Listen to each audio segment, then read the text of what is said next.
అందరికీ నమస్కారం. ఈ నెల 4వ తారీఖు కౌంటింగ్ కేంద్రాల దగ్గర చీఫ్ కౌంటింగ్ ఏజెంట్స్ తప్ప మన పార్టీ కార్యకర్తలు ఎవరూ కూడా ఆ సమీప ప్రాంతాలకి రావద్దు అని చెప్పి మిమ్మల్ని అందరినీ కోరుకుంటున్నాను. అలాగే ఎన్నికలు అన్న తర్వాత గెలుపు ఓటములు ఎవరో ఒకళ్ళే గెలిచేది.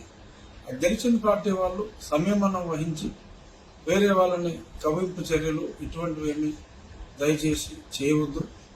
ఎవరూ అక్కడికి రాకుండా మీ ఇళ్లలోనే ఉండి టీవీ ద్వారా ఆ ఎన్నికల ఫలితాలను ఎప్పటికప్పుడు చూడమని మనస్ఫూర్తిగా కోరుకుంటున్నాను.